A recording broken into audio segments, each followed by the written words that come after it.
Welcome to week 10. We are covering chapter 8, which is social influence. And I have just finished grading the special assignment on the crash video, the discussion we had for that for last week. So please take a look at my comments for your grade feedback. There was actually only 9 people that turned it in on time. So a lot of you assumed Thursday was the due date, but I specifically said on the syllabus and I said in my podcast to please check the due dates because they were different for last week, considering it was a special week and we didn't have a chapter. So you're going to notice if you're one of those that didn't turn it in on time that you missed a few points for that. So just please check the grade feedback. Any comments that I have for you about that would be in there. So this week we're getting back on track and we'll be starting a new chapter. So we're working on chapter 8, and here are the objectives for that chapter. The big key players in this chapter of social influence would be taking a look at social norms on how we use these to guide sort of our behavior in group dynamics.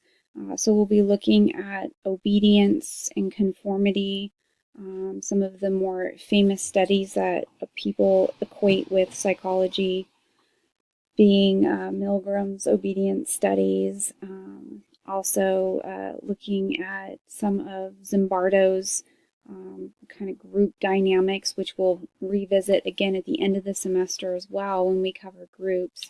But some of it's definitely applicable here when we talk about how groups can influence the thinking of individuals.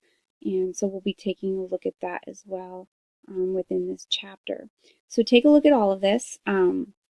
We tend to spend a little bit more time on some of the principles of conformity and obedience, but compliance is another area that's popular within social influence because, again, as the chapter title sort of assumes, it is all about how do we influence others in our behavior, and sometimes that influence is very purposeful, such as in media, marketing, and advertisement. So you're going to see a lot of the compliance work fitting in with sort of the field known as industrial and organizational psych, where we look at specific tactics used to get somebody to comply with a request, whereas conformity is more going along with the crowd, and obedience is more of responding to a direct command or request, and the person being a little bit more aware, perhaps, of what they're doing.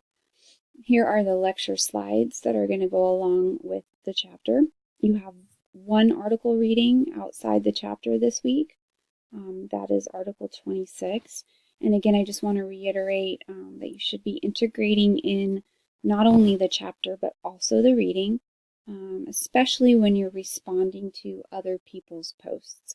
So many of you are doing a great job integrating the readings into your original post, but then I'm noticing kind of on a week-to-week basis, and I said this last week as well, that people are just kind of forgetting to do this when you're responding to someone else's post. So you want to remember when you're responding, you got to go beyond just saying, oh, yes, that's a great post, I agree. You want to make sure you extend it out, build off of what's being said, and the best way to do that is by bringing in new material, bringing in concepts that fit or support or refute if you have a different opinion of what is being said. But that's the best way you can show me your knowledge of the material and that you're able to apply these concepts to what other people are saying. Here are some extra videos that go along with the readings this week. Of course, you want to be watching the videos that are in Revel, that are embedded within the chapter as you're reading through it.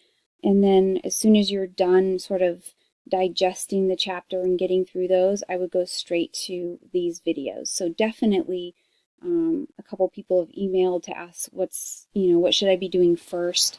Even though we're in week 10, and I think most people kind of have their groove now.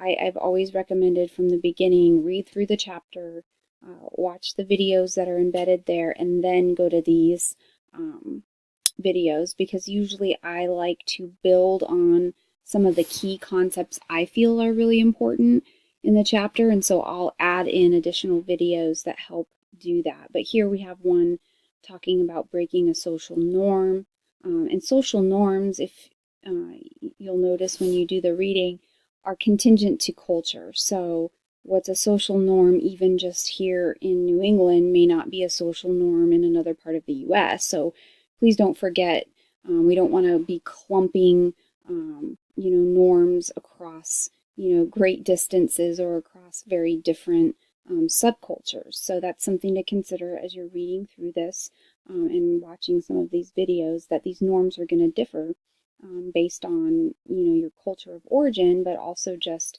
what sort of subcultures do you fall in? Are you in college? Are you educated or not educated?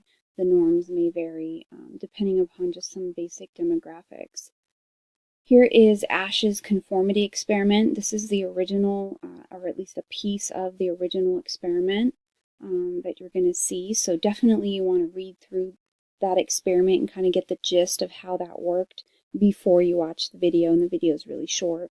But looking at particularly the role of the Confederate in the experiment and what was his role and what happened when he gave his answers, what happened with the people who were not in on the experiment, what were their responses.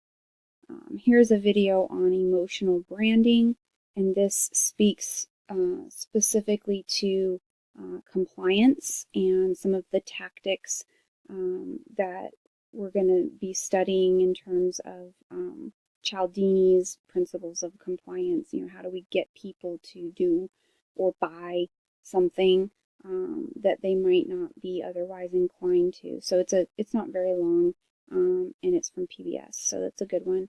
And here's where we start to cross into, I told you guys we'll be coming back to conformity when we look at Zimbardo's study when we get to the chapter on groups, and here's where we touch on it here in this chapter, conformity and groupthink.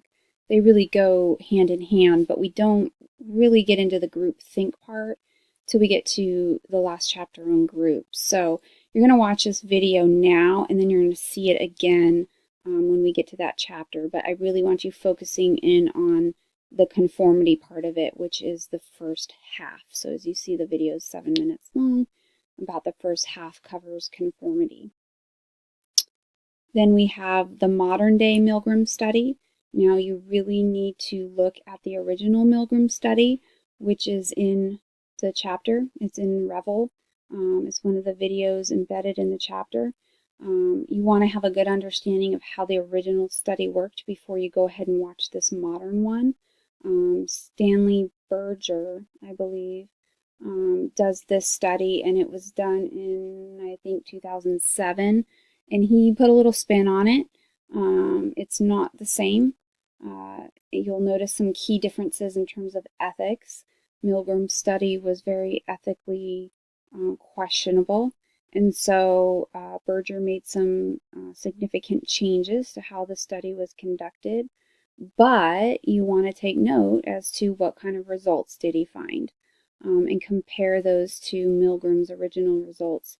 And there's some surprising findings. I'm not going to say what they are, but I give you some questions to consider here, some things to be thinking about as you're watching that video.